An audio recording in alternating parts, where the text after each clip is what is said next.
Good morning students. Last lecture में हमने energy के बारे में पढ़ा था, एनर्जी ट्रांसफॉर्मेशन के बारे में पढ़ा था कि हम एनर्जी को एक फॉर्म से दूसरी फॉर्म में कन्वर्ट कर सकते हैं।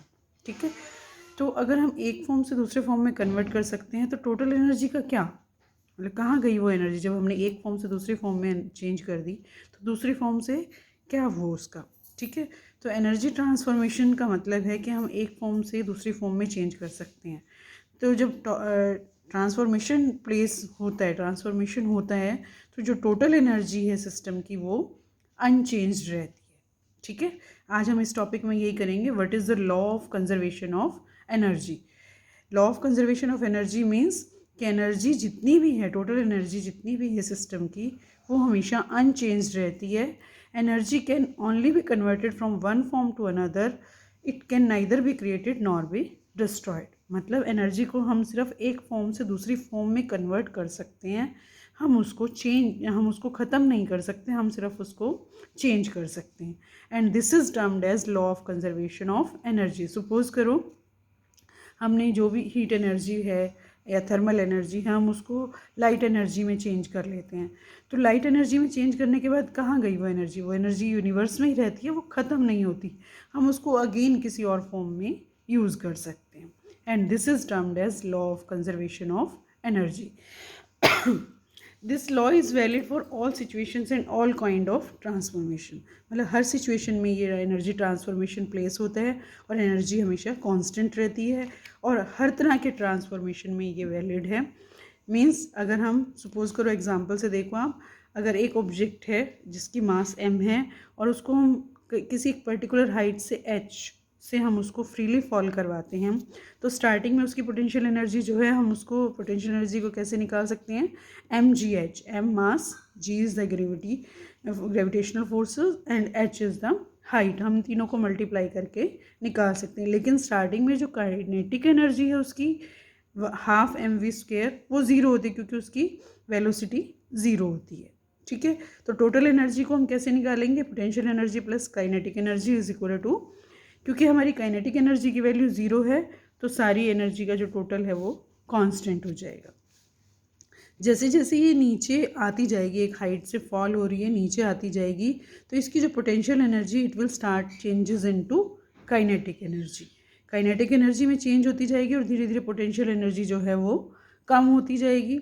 और जैसे जैसे काइनेटिक एनर्जी में चेंज होती जाएगी, धीरे धीरे वो काइनेटिक एनर्जी इंक्रीज़ करती जाएगी, बढ़ती जाएगी। जैसे जैसे उसकी वेलोसिटी बढ़ेगी वैसे वैसे काइनेटिक एनर्जी बढ़ती जाएगी, बट जो पोटेंशियल एनर्जी है वो डिक्रीज़ होनी शुरू हो जाएगी। ठीक है, और जब वो ग्राउंड के पास पहुंचेगी, जब हाइट बिल्कुल ज़ीरो हो जाएगी और वेलोसिटी हाईएस्ट होगी, तो उस टाइम पे जो काइनेटिक एनर्जी है वो अपने पीक पॉइंट पे होगी और जो पोटेंशियल एनर्जी है वो बिल्कुल लोएस्ट पॉइंट पे होगी। ठीक है, तो एक बार दोबारा देखो कि सपोज़ करो कोई ऑब्जेक्ट है जो कि एक पर्टिकुलर हाइट से, ये हाइट है, यहाँ से गिरना शुरू होती है नीचे की तरफ। तो जैसे ही वो नीचे की तरफ आती है तो जो काइनेटिक एनर्जी है वो इंक्रीज़ होनी शुरू हो जाती है, और जो इस ऑब्जेक्ट की पोटेंशियल एनर्जी थी वो डिक्रीज़ होना शुरू हो जाती है।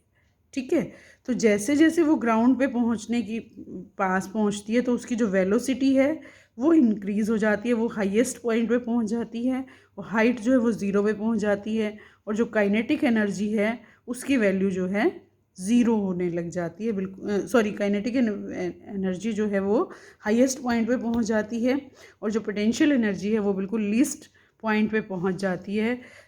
और जब उस टाइम हम देखना चाहें कि एनर्जी टोटल कितनी है, तो potential energy plus kinetic energy को अगर हम शो करें तो वो दोनों की वैल्यू कांस्टेंट आती है।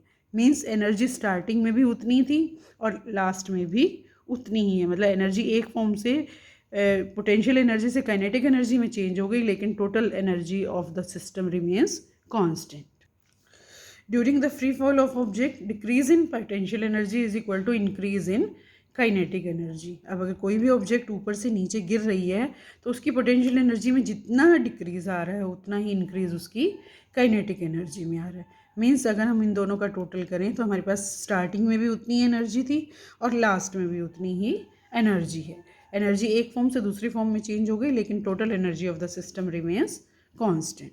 ओके, नेक्स्ट टॉपिक है हमारा rate of doing work. What is the rate of doing work. Suppose करो there are two children. For एक एग्जाम्पल हम कंसिडर करते हैं. There are two children, their name is A and B. दो बच्चे हैं हमारे पास जिनका नाम ए और बी है, और उन दोनों का वेट जो है सेम है. ठीक है. और उन दोनों को एक रोप पे चढ़ने का काम दिया गया है, क्लाइंबिंग ए रोप, हाइट जिसकी 8 मीटर है. ठीक है. हमें एक रस्सी दी गई है, उनको एक रस्सी रोप दी गई है जिसके ऊपर उनको चढ़ना है, उसकी हाइट है 8 मीटर. ठीक है. तो उसमें जो बहुत चिल्ड्रन है उनमें से ए चिल्ड्रन जो है वो 15 सेकेंड लेता है, 15 सेकेंड्स लेता है. और जो बी नामक स्टूडेंट है, चिल्ड्रन है, वो 20 सेकेंड्स लेता है. ठीक है.